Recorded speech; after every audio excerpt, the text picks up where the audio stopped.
Space. Space? Space is linked to time. Space. Different types of space. Spiritual space. Internal space. Physical space. But external space. Space is Personal space. Sometimes I do have a personal space. my personal space, I suppose, is how I'm feeling in the day.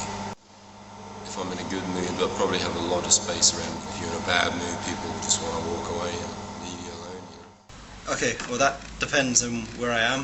if it was to be defined by an area, it would be probably my bedroom This little clearing I have in my room. because it's where everything personal, I suppose, of mine is stored. It's absolute kip and just full of rubbish everywhere. An area that you're comfortable in. One little clear space by the window that I just have a cigarette and it's kind of very good to be alone. The flat, apartment, or studio space. My personal space, well, I'm in my studio here. Through my art, it would be things I make. I'm quite engaged with all aspects of it. Like An area that feels like it's yours. Yeah. And also personal space is somewhere that you can have privacy and be yourself and let your thoughts come naturally. Think without there being constant interruptions. Personal space is something I carry around It's something you have around you. in my being. Into which I invite or don't invite things. 1 meter square around me. So if people invade that and you don't like that. The space around it is like quite important. Yeah, when you let your guard down, your personal space becomes invaded. It's more of an intimate feel, like you're more in your mind, if you know what I mean. My personal space is my own head. Sometimes it's more of a space in my head or in my mind. It cannot be any other way. I would relate space to ego.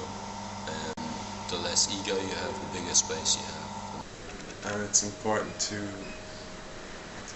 keep an awareness of this space that I need to think and feel safe and protected. If you meditate, it's all about letting go of your ego, and in doing that, your space is actually getting bigger.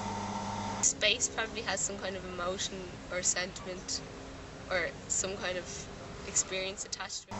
That you actually become so aware of your surroundings, your body, the universe, everything around you, that you become kind of one with it. The world I live in. Personal space extends to a lot of different areas in your life. If you can taste something, it's in your mouth. And maybe you leave things behind, but you bring things with you. If you can smell something, it's in your air. Space can just be things you touch. If you can touch something, it's on your skin. Your space can be left behind. If you can sense something, it's in your space. So it's anywhere you've been or anywhere you've touched, people you've met. If I'm hugging someone and I smell their hair, then, I mean, you can hug somebody, you can be close to somebody, and you're not going to inhale and go. So they're not in your personal space, in effect. Even if you're right against them, they're not in your personal space. But if you're close to somebody and you choose to invite them into your person, then they're in your person. They're not just in your personal space, but they become a part of you. I suppose from experience of traveling to different places, personal space is very much a cultural definition. And your personal space is essentially something you carry with you all the time, that you take from all of those experiences that you've had and places that you've been and people that you've met. In the West, it's this large area, 26 inches or so. So in the country, it's a thing where personal space is a much wider bubble. So if you're going to greet somebody, you usually like lean in for a handshake. But when you travel to places like Asia, it's here. Up in Dublin here, it's just because there's more people per square metre, it's people actually tend to be closer together.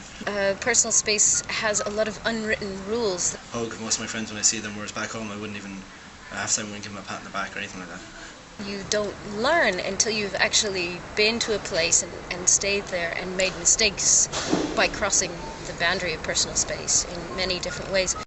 Somewhere like in the third world, people are really close to you. and they don't have the same understanding of personal space that we would. Particularly Ireland, it's not polite to look at people in their personal space, even if it's in a public place. That can be hard to understand, hard to live with. But in Asia, everyone stares at each other, not only stares, but really looks at each other's bodies in a very intimate and inquiring way, which is difficult to get used to at first. If somebody was standing within a couple of feet of me, you'd be kind of a bit wary of it, just because it's not usual, it's not the norm. But you get used to it. My personal space, my conception of it, changes depending on the circumstance. Like you could be in a bus stop full of, in a bus station full of 1,000 people, and you just be defined as one of the crowd. Social contact is very different. It's, the reading is much more subtle. Whereas if you're in a crowd of 1,000 people and you're the only person off in the corner and you have a whole lot of space around you, and I think that segregation kind of gives a definition about your character. If you live in a city, for example, like you can have total anonymity. And everybody's so closed nowadays in an open space. Yeah, but you don't want to be invading the other people's spaces, even though it is a public space. Everybody has their own personal space, and they only mind their own business. Which is great. You can wander the streets all hours, not bump into a single person, and you feel like you belong to the city and the city is yours. And in a way that can be very personal as well, even though it's like a very vast area. And that's personal space in relation to other people. But in the context of contact improv, I mean, in terms of dance, whether it's a dance contact, martial arts contact, just will say it's a conversation through touch. dancers talk about the internal space in their bodies. So there again, you have it connected to time or place. You can be, in the most beautiful environments of the world, but if you're not in that space, right, you will never be all right.